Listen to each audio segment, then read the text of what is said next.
Welcome to Repeat EN, where you improve your English listening through movies and stories. In today's episode, we're going to explore the story of Titanic in clear and natural English. I am so excited for this. We literally just finished watching it, James Cameron's 1997 movie, Titanic. And wow, it is a massive 3-hour journey. It really is. And for you, the listener, we are going to retell this amazing story together today. We're going to take a deep dive into it. Right. And we are going to speak at a very natural, comfortable pace, so you can easily follow along. Exactly. We want to explore the human story, the mechanics of what actually happened, and obviously those deep emotional moments. Yeah, and we'll naturally look at some really great, useful English expressions along the way, too. So let's just jump right into the dark water.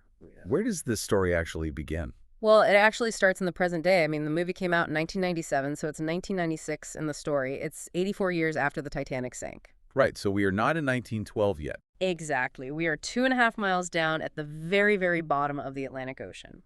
And, down there, it is pitch black. Oh, completely dark. Yeah, no sunlight at all. And the water pressure is so heavy it could crush a car like a soda can. Which is terrifying to think about. And through that darkness, we see this small, high-tech submarine appear. Yeah, it's called Mir 1. And inside this very tight, small space is our first character, a treasure hunter named Brock Lovett. And I want to be really clear about Brock for a second. Yeah. He's not a historian. He doesn't really care about the history or the people who died on the ship. No, not at all. He is a businessman. He is there to find treasure. Right. So he's looking through this thick glass window at the ruined, rusted ship. He's looking for one very specific object. A diamond. Yes. Yeah. A massive, beautiful, incredibly valuable blue diamond necklace. It is called the Heart of the Ocean. And it is worth millions and millions of dollars. Brock has spent like 3 years and a huge amount of money just trying to find it. So he uses these small underwater robots with video cameras. They drive inside the dangerous wreckage of the ship. To search the rooms. Exactly. They find a specific room, which was the expensive bedroom of a very rich passenger. And in the mud on the floor, the robot cameras see something. Oh, the safe. Yes. Yeah. A heavy steel safe. And for the listener, a safe is a strong metal box with a lock, right? People use it to protect money and jewelry. Right. So Brock is incredibly excited. They attach these thick cables to the heavy, wet safe. And they pull it all the way up. Yeah, 2.5 miles up to the surface of the ocean. They bring it onto their large research ship. And the whole crew gathers around. The video cameras are recording everything. Brock Lovett steps in front of the safe, and he is sweating. He's smiling. He thinks this giant diamond is finally in his hands. He looks at the camera and says, "Here it is, the moment of truth." Oh, that's perfect. Moment of truth. Let's stop and look at that expression naturally. Yeah, let's do it. A moment of truth is the exact second when you find out if you succeed or fail. It's a really critical moment. Right. Like, for example, if you study for a month for a big language test, the exact second you open the email to see your final score, that is your moment of truth. Exactly. So for Brock, opening this wet, rusted metal door is his moment of truth. If the diamond is inside, he's rich. He's famous. Yep. But if the safe is empty, his entire project is a failure. He has wasted years of his life. So they use these heavy tools to break open the door, and they pull it open. It's empty. It's totally empty. There's no diamond. The safe is just full of wet, black mud. Brock is so angry, he feels completely defeated. But the scientists on his team, they don't just throw the mud away, right? Yep. They carefully wash the mud with water. Yeah, and hidden inside, they find some very old, wet papers. And one of these papers is a drawing. So they carefully clean the drawing, and it is this beautiful picture of a young woman, but what's fascinating is what she's wearing. Or what she isn't wearing. Right. She's not wearing any clothes at all, but around her neck she's wearing the exact diamond they are looking for, the heart of the ocean. And there is a date written at the bottom of the paper, April 14th, 1912. Which is the exact night the Titanic hit the iceberg. So the drawing was made on the ship, on the last night. So Brock immediately goes on television. He goes on CNN to show the world this drawing. He's hoping someone knows something about it. Now imagine you, the listener, are watching the news. Thousands of miles away in California, this 100-year-old woman is sitting in her bright, warm house. Her name is Rose. She's making pottery with clay, and she looks at the TV screen and she sees the drawing. She just drops her tools. She picks up the phone and calls Brock Lovett directly on his ship. And she says, "The woman in the picture is me. Which is just a crazy thing to hear. Right. And I really have to push back here. If I am Brock, a professional treasure hunter, and some 100-year-old woman calls me on the phone claiming to be a passenger on the The Titanic. passenger who everyone believes died 84 years ago. Exactly. If I'm him, I just hang up the phone. I I would think she is just making up a story to get on television. Why on earth does he believe her? Well, Brock's team actually agrees with you. His partner tells him she is just a crazy old liar. They check the history books, and a woman named Rose DeWitt Bukater is listed as dead. So why does he fly her out there? Because Brock realizes he has no choice. He has to listen to her because she knows about the diamond. When they talk on the phone, she knows secret details about the necklace that were never on the news. Oh, I see. She is his only connection to the treasure. Right, so he uses his money to fly her out to his research ship in the middle of the ocean. She arrives in a helicopter. This tiny 100-year-old lady steps onto this loud, busy ship, and she brings her granddaughter, her small dog, and even a bowl with her goldfish. She brings her whole life with her. She is such a wonderful character, very calm and very sharp. Yeah, so she sits down in this dark room filled with bright TV screens. The screens are showing the live video from the robots deep underwater. And she sees the broken, rusted windows of her old room. As she looks at the screens, her mind slowly travels back in time. She tells the crew, "It's been 84 years, and I can still smell the fresh paint. The china dishes had never been used." And as she speaks, we see something amazing happen on the screen. The rusted, dead ship begins to change. The dark ocean fades away. Suddenly, the rust turns into bright, shining metal. The darkness turns into bright sunlight. We travel back in time. We are in Southampton, England. The date is April 10th, 1912. And what a sight it is. The Titanic is brand new. It is massive. It's over 800 feet long. It is the biggest, most luxurious moving object the human race has ever built. Thousands of people are standing on the dock, just cheering and waving. And this brings us to the introduction of young Rose. She is 17 years old. She arrives at the ship in a beautiful, expensive car. She is wearing a huge fashionable hat and a perfectly clean white and purple dress. She looks exactly like a princess. But she is traveling with her fiancé, the man she is going to marry. His name's Cal Hockley. And Cal is incredibly rich, and he is very arrogant. He thinks his money makes him better and smarter than everyone else. Rose is also traveling with her mother, Ruth, who is very strict and really only cares about social rules. We need to understand the big picture here. Cal looks at the giant ship and says, God himself couldn't sink this ship. Right. Everyone around them thinks the ship is a miracle of modern engineering.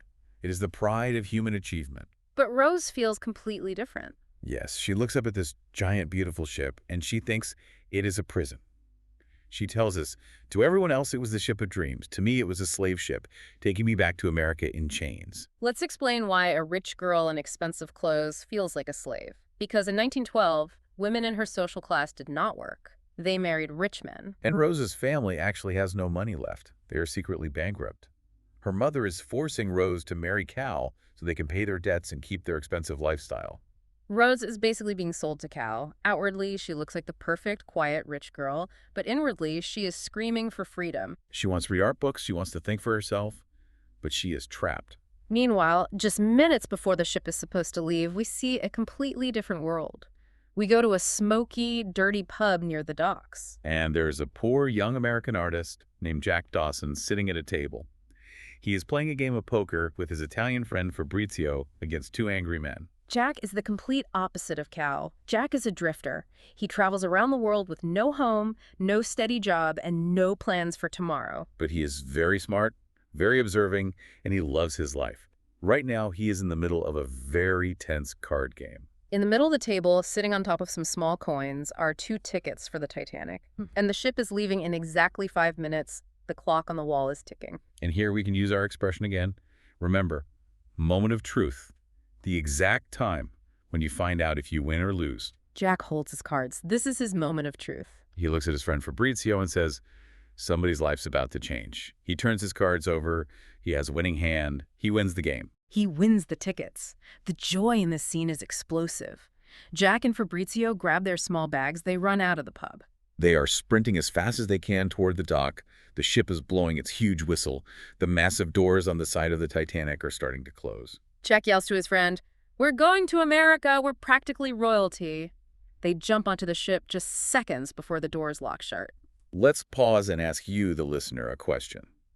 Have you ever won something amazing by pure luck? Think about that feeling. Imagine winning a ticket to the greatest ship in the world just 5 minutes before it leaves for New York. You would feel incredible. Jack is full of pure joy. He runs to the front of the ship. He waves goodbye to total strangers on the dock. He is laughing and shouting. He feels completely free. But high up above him on the private first-class decks, Rose is standing quietly. She is trapped in her cage. She looks miserable. So how do these two completely different worlds finally meet? It happens a few nights later. The ship is out in the middle of the dark ocean. It is nighttime. Rose has reached her breaking point. She cannot take the pressure of her suffocating life anymore. The rules, the marriage, the lack of freedom, it is all just too much. She runs crying through the ship. She runs all the way to the very back of the ship. She pushes past the warning signs. She climbs over the metal railing. She is standing on the wrong side of the railing. She is looking down at the freezing, churning black ocean. The huge bronze propellers of the ship are moving the water below her. She wants to jump. She wants to end her life to escape Cal and her mother. But Jack is there. He was lying on a wooden bench in the dark, looking at the stars and smoking a cigarette. He sees her climb over. And notice how Jack handles the situation. He doesn't panic. He doesn't shout for help. He walks up slowly. He talks to her in a very calm, normal voice. She tells him to stay back. She says she will let go. But Jack uses a brilliant psychological tactic. He says, I'm involved now. If you let go, I have to jump in after you. He takes off his shoes and his jacket. He doesn't tell her that life is beautiful. He doesn't give her a romantic speech. No, instead, he starts talking to her about the physical reality of the water below. He talks about how cold it is. He says the cold water hits you like 1,000 knives all over your body. You can't breathe. You can't think. He distracts her from her emotional pain by making her think about physical pain. And it works. It shocks her back to reality. She realizes she doesn't actually want to die. She just wants the pain to stop. She looks at him and says, okay, I'm coming back over. She reaches for his hand. But here is where the physical mechanics of the ship create terror. She is wearing a heavy, expensive dress and slippery shoes. Her foot slips off the edge. Suddenly she falls. She's hanging over the black ocean by one hand, screaming in absolute terror. Jack grabs her arm. He pulls with all his strength. It is a real physical struggle. Finally, he pulls her up and over the railing. They fall backward onto the deck. They are safe. But the struggle makes a lot of noise. The ship's security guards hear the screaming and come running. And Cal, the angry fiancé, arrives right behind them. He sees Jack, a poor third-class man with messy clothes, lying on top of his beautiful fiancée. Cal instantly thinks Jack attacked her. The guards put metal handcuffs on Jack, but Rose quickly lies to protect him. She says, I was leaning over the ship to look at the propellers, and I slipped. Mr. Dawson saved me. Cal tells the guards to release Jack, but Cal is barely thankful. He treats Jack like a servant, and Cal says something very revealing about his character. He complains about the situation. He says he worked very hard to get them on this ship. This brings us to our next expression for you. Cal talks about how he had to pull strings to get them on the Titanic. Let's highlight this expression. Pull strings. To pull strings. This is a very common idiom in English.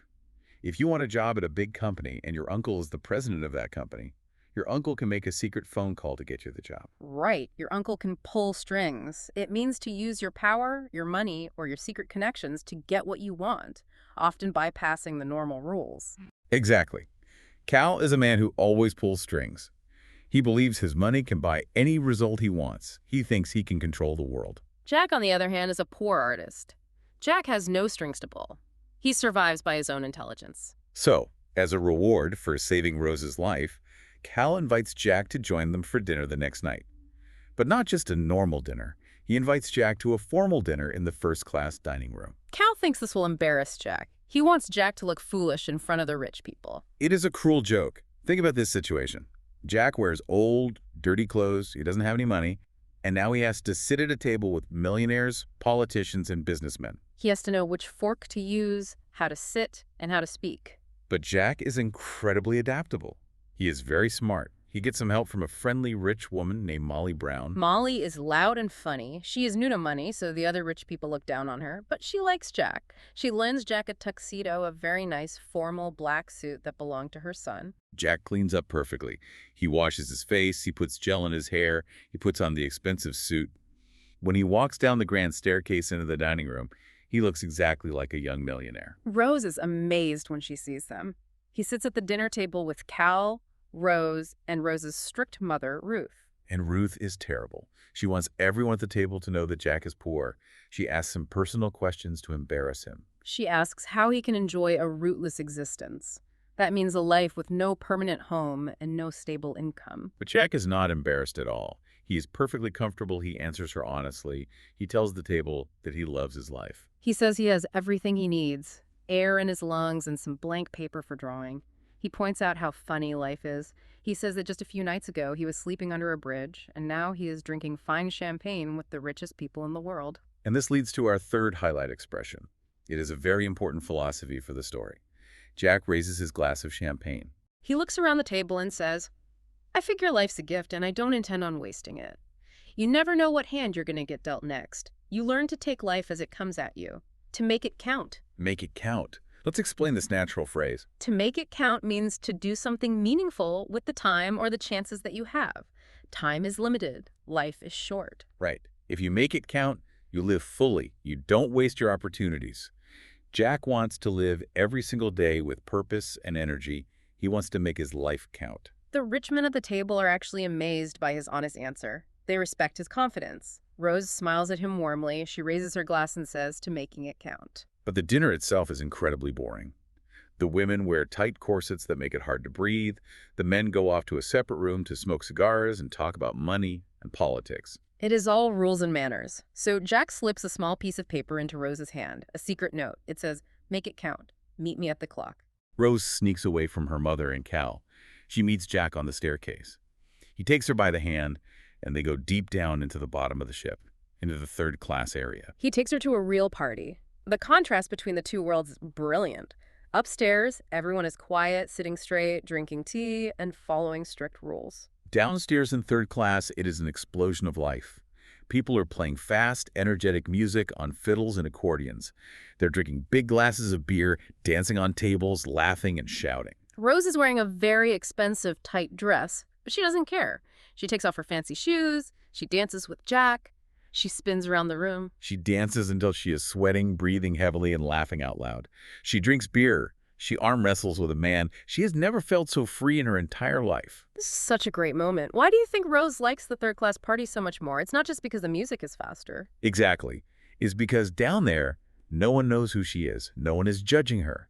In first class, every time she takes a breath, her mother or Cal corrects her. Sit up straight, Rose. Don't read that book, Rose. Down in third class, she is just a human being. She is finally breathing. But reality always catches up.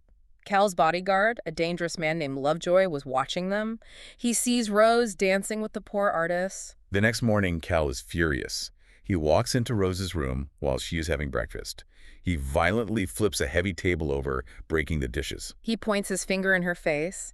He tells her she is his fiancée and she must obey him. And then Cal does something very manipulative. He gives her a terrifying gift. He gives her the heart of the ocean, that massive 56-carat blue diamond necklace. He puts it around her neck. He locks the clasp. It is a beautiful object, yes, but it is heavy. It sits cold on her skin. It is a symbol of his control over her. It is a literal chain around her neck. He is trying to buy her obedience with extreme wealth. But Rose makes a choice. This is the turning point for her character. She realizes she doesn't want Cal's money, his big house, or his diamond. She wants Jack. She finds Jack standing at the very front of the ship. They share their first real kiss as the sun goes down over the ocean. It is a beautiful, peaceful moment. Then she takes Jack back to her expensive room. She makes sure Cal is gone. She locks the door. She opens the metal safe and takes out the diamond necklace. She asks Jack to draw a picture of her, but she doesn't want a normal portrait. No, she drops her robe. She's completely naked. She asks him to draw her wearing the diamond necklace and only the necklace.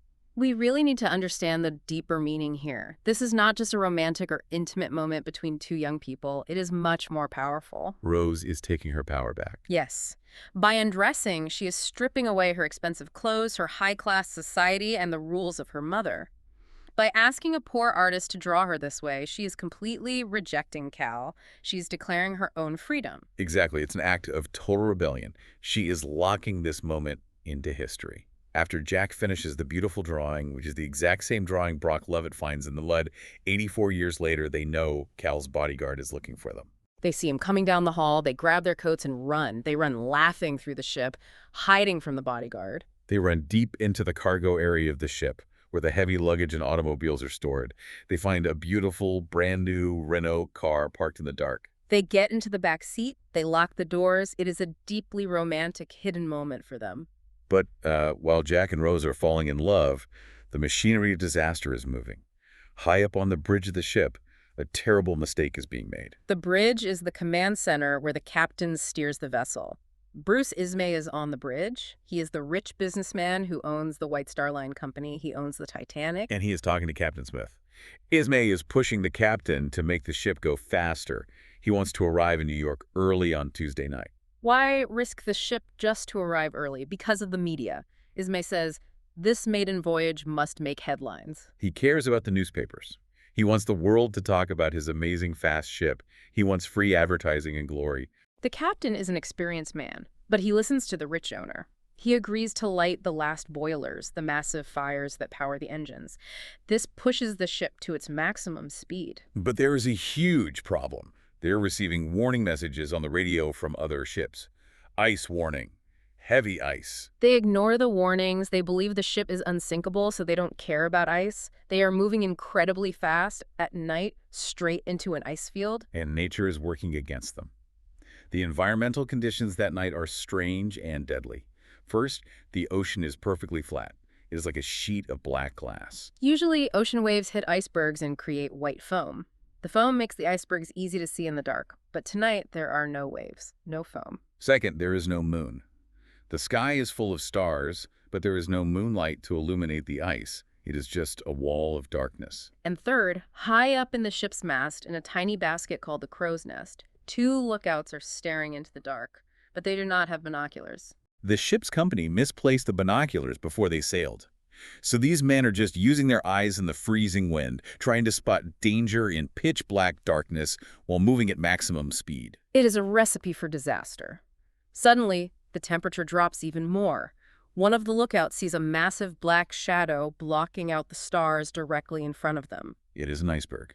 He rings the warning bell loud and fast. Ding, ding, ding. He picks up the telephone connected to the bridge and shouts, "Iceberg, right ahead."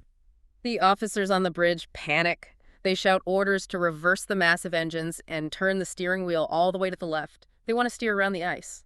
But we have to talk about physics here. The Titanic is huge. It is the size of a skyscraper laid on its side. It is moving at full speed. When you turn the small rudder at the back, it takes a very long time for the heavy ship to actually change direction. Down on the lower decks, Jack and Rose are standing outside. They look up. They see this mountain of ice pass right by the side of the ship. It looks like a giant ghost in the night. The front of the ship slowly turns, but not fast enough. The side of the ship scrapes against the underwater ice. Chunk, chunk, chunk. Large blocks of ice fall onto the deck, but the ship keeps moving and finally passes the iceberg. One of the sailors on the deck wipes his forehead, breathes out a sigh of relief, and says, "That was a close shave." Let's stop and unpack our final expression right here. A close shave. This is a great idiom. Think about shaving your face with a sharp razor. If you slip, you almost cut your skin, but you stop just in time. That is a close shave. So in everyday English, a close shave is a situation where you almost have a terrible accident, but you narrowly escape. You are safe, but just barely. Right. If you are driving your car and a truck suddenly pulls out in front of you and you hit the brakes and stop just 1 inch away from crashing, you can say, "Wow, that was a close shave." The sailor on the Titanic thinks they had a close shave. He thinks they missed the main part of the iceberg. He thinks they are safe. But here's the tragic irony. It wasn't a close shave at all. It was a fatal wound. What the sailors couldn't see was that under the dark water, the iceberg was huge and sharp. Let's explain the mechanics of what actually happened to the metal. The iceberg didn't just scrape the paint. The pressure of the ice against the side of the ship was so strong that it popped the metal rivets. Rivets are the metal pins holding the steel plates together. The seams popped open, creating a series of long, thin holes along the side of the hull. The freezing ocean water begins pouring into the bottom of the ship at incredible speed. The men working in the boiler rooms are running for their lives as the heavy metal doors close to try and stop the water. The captain feels the ship stop. He calls for Thomas Andrews. Thomas Andrews is the man who designed and built the Titanic. He's a brilliant engineer. He brings the large blueprints of the ship onto a table. He looks at the reports of the damage. He does the math with the pencil. Let's use an analogy to understand how the ship was built. Imagine a plastic ice cube tray. It has different square compartments. The Titanic was built with tall metal walls inside the bottom of the ship, creating watertight compartments. If the ship hit a rock, water would fill one or two compartments, but the walls would stop the water from spreading. But Thomas Andrews looks at his math. The iceberg opened a hole across 5 compartments. The water is filling the front of the ship. Because the walls between the compartments don't go all the way up to the ceiling, the water will fill the first compartment and then spill over the top into the second. And the second will fill and spill over into the third, just like water overflowing in an ice cube tray. Andrews looks at the captain, his face completely pale. He says, "The pumps buy you time, but minutes only. The ship will sink." The captain is shocked. He says, "But this ship can't sink." And Andrews replies, "She is made of iron, sir. I assure you she can, and she will. It is a mathematical certainty." They have maybe an hour or two before the ship goes under. Think about the pure horror of that moment. A man of science is telling you that the greatest machine ever built is going to sink into the freezing ocean, and there is absolutely nothing you can do to stop it. And this reveals the next massive problem. Thomas Andrews originally designed the ship to carry enough lifeboats for everyone on board, but the owners removed half of them before the ship ever sailed. Why? This is a counterintuitive fact that makes people so angry. Why remove safety boats? 2 reasons. First, the owners thought the extra boats made the deck look too cluttered. They wanted a clean space for the rich passengers to walk. Second, the safety laws in 1912 were incredibly outdated. The law required lifeboats based on the weight of the ship, the tonnage, not the number of passengers. The Titanic legally had enough boats, according to the old law, even though they only had enough space for half the people on board. It is a tragedy of arrogance. There are over 2,200 people on the ship, but only enough lifeboat seats for about 1,100. Over 1,000 people are mathematically guaranteed to die tonight. So the crew starts waking up the first-class passengers. They tell them to put on life jackets. The rule is strictly women and children first for the lifeboats. Now, remember Cal. He is completely furious that Rose ran away with Jack. He is a jealous, dangerous man who is losing his property. He goes back to Rose's room and finds the drawing Jack made. He also finds his diamond necklace in the safe. Cal creates a vicious plan. He takes the diamond necklace and walks outside. He finds Jack and Rose. While pretending to help them, he secretly slips the diamond into the pocket of Jack's coat. Then Cal calls the ship's police. He points his finger at Jack and says, "This man stole my diamond." The police search Jack, and of course they find the diamond in his pocket. Jack protests. He says, "I didn't do it. He put it there." But nobody believes a poor third-class boy over a rich millionaire. They arrest Jack. They take him deep down into the bottom of the ship, into a small security office. An officer takes a pair of heavy metal handcuffs and locks Jack's wrist to a thick steel pipe running along the wall. Then the officers leave to help with the sinking ship. Jack is trapped, and the freezing water is starting to slowly leak under the door into the room. Up on the top deck, the panic is starting. Cal and Rose's mother force Rose onto a lifeboat. The sailors begin to lower the boat down the side of the massive ship toward the dark ocean below. But as the boat lowers, Rose looks up. She sees the bright distress rockets exploding in the night sky, calling for help that is too far away. She looks at the huge ship slanting forward into the water. She realizes the truth. Jack is locked in the bottom of the ship. He is going to drown. She refuses to leave him. In a shocking moment, she jumps out of the moving lifeboat back onto the deck of the sinking ship. She runs away from her screaming mother and an angry Cal. She fights her way through the crowds of panicking people. She runs down, down, down into the lower decks. The lower decks are a complete nightmare. The electrical lights are flickering, the water is freezing, and it is rising very fast. It is up to her knees. She runs through the flooded hallways, calling Jack's name. She finally finds the small office. Jack is locked to the pipe. The water in the room is up to the bench, but she doesn't have the key to the handcuffs. She runs back out into the flooded hallway. She looks around frantically. She finds an emergency glass box on the wall. Inside is a heavy metal fire axe. She takes a piece of wood, breaks the glass, and grabs the heavy axe. She wades back into the room. The freezing water is getting deeper every minute. I really marvel at this moment. Let's think about the physical reality of this scene. Rose is a girl who has never done a day of hard physical work in her life. She has servants to brush her hair and cut her food. Her muscles are weak. Now, she is standing in freezing water holding a heavy iron axe.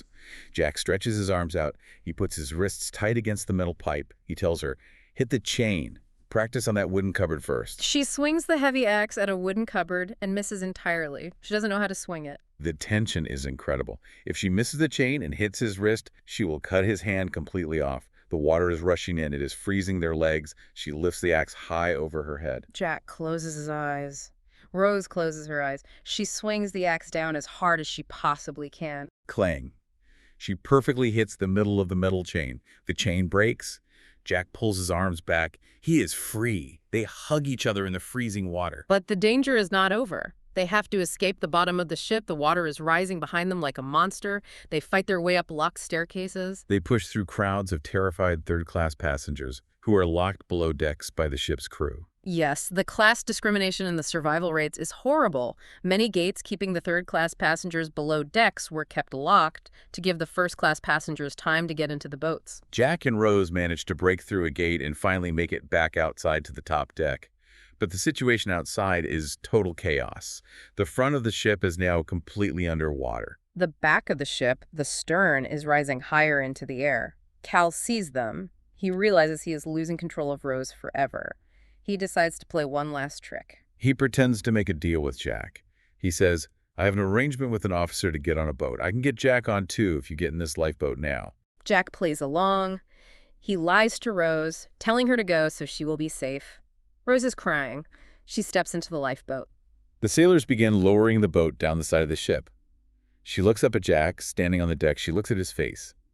Suddenly, her instincts take over. This is the biggest emotional moment of the story. Wait, I have to challenge his logic. Rose jumps out of the lifeboat again. She grabs onto the side of the ship and climbs over the rail. She runs back to Jack.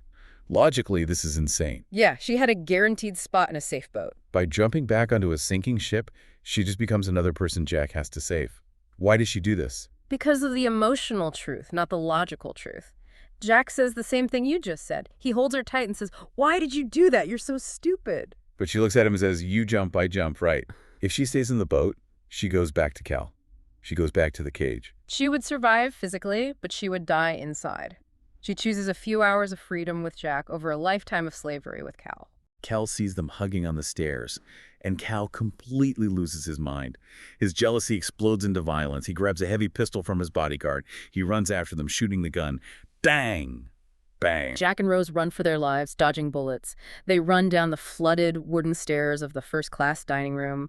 Cal shoots until the gun is empty. He watches them disappear into the dark, freezing water inside the ship. And then Cal realizes something terrible.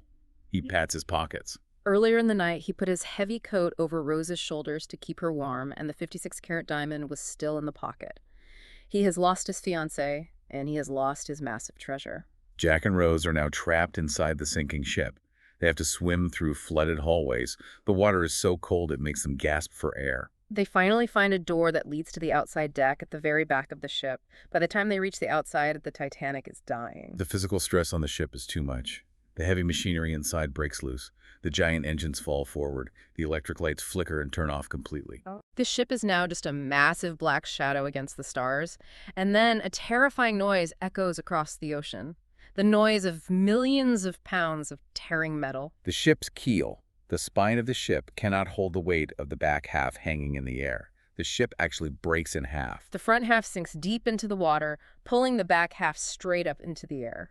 Jack and Rose climb over the very back railing. They hold on tight to the metal bars. The deck of the ship is now pointing straight up at the sky, 150 feet in the air. People are screaming. They're losing their grip and falling past Jack and Rose, hitting the water or the metal machinery far below. It is terrifying. Jack looks at Rose. He tells her the physical instructions for survival. He says, take a deep breath and hold it. Kick for the surface. We're going to make it, Rose. Trust me. And then the broken half of the ship loses its buoyancy. It goes straight down into the black water like a fast elevator. The ocean swallows the Titanic completely. There is a huge rush of bubbles, wind, and freezing cold. Now, Jack and Rose are in the freezing, terrifying ocean, and they are surrounded by over 1,000 people in the water, all screaming in total panic. We have to talk about the biology of the water. The water is incredibly cold. It is 28 degrees Fahrenheit, which is below the normal freezing point of fresh water. It's only liquid because of the ocean salt. When a human body hits water that cold, the heart can stop. The breath is knocked out of your lungs.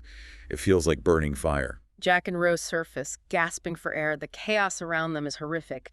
Jack swims through the panicking crowd, holding Rose. He's looking for anything floating.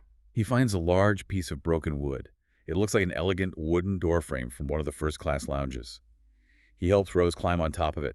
She pulls her freezing, shivering body out of the water onto the wood. But then Jack tries to climb on. When he puts his weight on the edge, the wood tips over and starts to go under the water. This is a very famous debate in movie history. People always ask, why didn't they both fit on the door? The issue is not the size of the wood. There is enough physical room.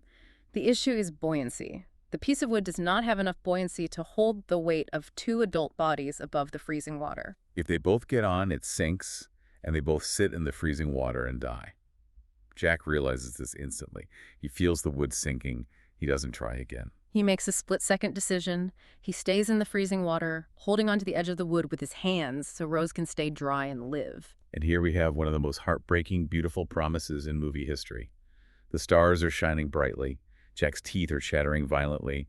His body is starting to shut down from extreme hypothermia. He makes Rose promise him something. He looks at her and says, "You must promise me that you'll survive, that you won't give up no matter what happens, no matter how hopeless.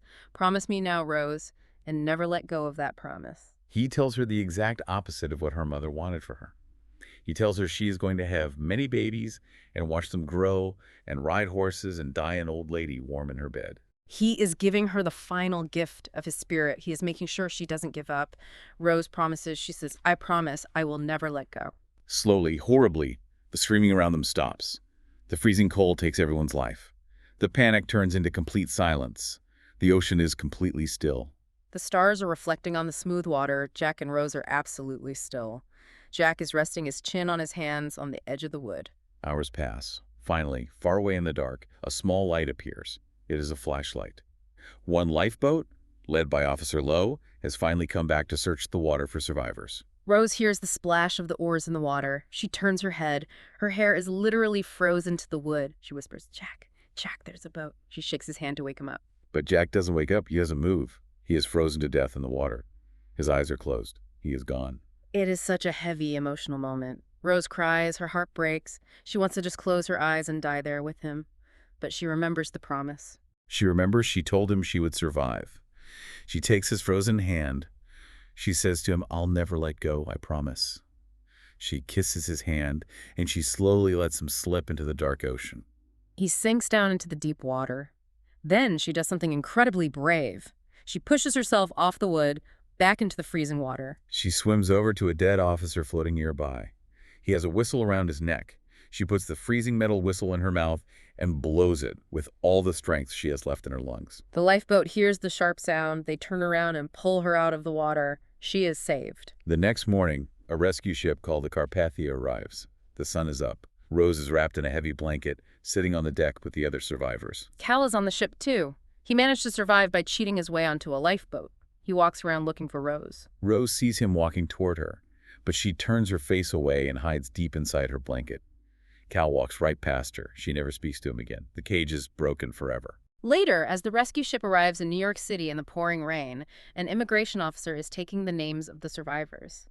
He walks up to Rose and asks, "Can I have your name, please?" She looks at the Statue of Liberty and says, "Dawson. Rose Dawson."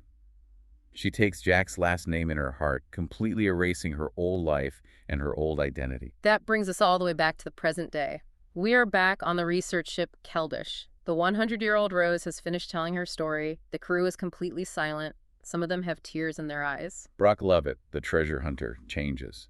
He looks out at the dark ocean. He realizes he spent his entire adult life looking for a piece of jewelry, a rock, but he never truly understood the human tragedy, the real lives of the people who died on the Titanic. He stops caring about finding the diamond. He finally understands the history. But there is one final, brilliant secret. Late at night, the 100-year-old Rose walks out to the edge of the ship alone. She is wearing a white nightgown. Her feet are bare. She climbs up on the metal railing. She opens her hand. And sitting right there in her old hand is the heart of the ocean, the massive blue diamond. She had it the whole time. Wait, how did she have it? Remember Cal's coat? He put it on her shoulders to keep her warm, and the diamond was in the pocket. When she arrived in New York 84 years ago, she put her hands in her pockets and found it. But she never sold it. She never used Cal's dirty money. She built her own life from absolutely nothing, working hard, just like she promised Jack. She smiles, looking down at the dark water. She drops the diamond. It falls into the Black Ocean. It sinks all the way down, 2.5 miles, returning to the Titanic, returning to where Jack rests. And the final scene of the movie is so beautiful, and it leaves us with a deep, provocative thought about life and memory. Rose goes to sleep, warm in her bed, just exactly as Jack said she would. The camera slowly moves across the nightstand next to her bed, showing all her framed photographs from her life. Yes, the photos prove she kept her promise. We see a photo of her riding a horse on the beach, like a cowboy. We see her flying a small airplane. We see her acting in plays, traveling the world, and having a family. She lived a full, adventurous, beautiful life. She made it count. The movie slowly fades to black, and then we see a sequence that could be a dream, or maybe it is the afterlife. Young Rose is back on the Titanic. But the ship is not ruined. It is clean and perfect. The doors open. Everyone who died that tragic night is standing there, smiling and clapping for her. And standing at the clock on the grand wooden staircase is Jack. He turns around, smiles his great smile, and holds out his hand. She takes his hand and they kiss as the crowd cheers, and the ship of dreams is finally at peace. It's an incredibly moving ending. It reminds us that Jack didn't just save Rose's physical life from the freezing water, he saved her spirit. He gave her the courage to live a life of freedom, far away from the cage of her social class. What a beautiful and tragic story. It really makes you think about how one person and one simple promise can completely change the direction of an entire lifetime. It absolutely does. And now it is time for our speaking challenge. That's right. Now it's your turn. Can you retell the story of Jack and Rose in 3 to 5 sentences? Try to use the expressions we talked about today, like moment of truth or make it count or pull strings. Don't worry about making perfect sentences. Just speak out loud from your memory. Thanks for listening to Repeat EN. Listen to this episode again, notice the useful expressions, and try to retell the story in your own words.